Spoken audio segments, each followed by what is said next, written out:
তার জীবনেও ঠিক এমন একটাই দিন আসুক যখন সে আমার জন্য দীর্ঘশ্বাস ফেলবে।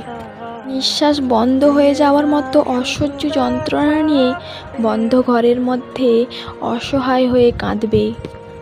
পৃথিবীতে এত মানুষ থাকা সত্ত্বেও সে নিজেকে একা মনে করবে।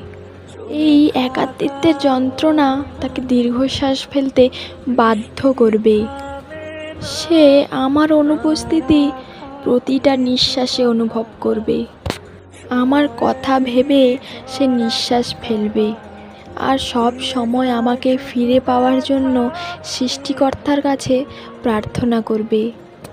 অসহ্য যন্ত্রণা নিয়ে সে একটু ভালো থাকার চেষ্টা করবে। প্রতিটা নিঃশ্বাসে সে তার নিজের মৃত্যু কামনা করবে, ঠিক যেমন আমি করেছি।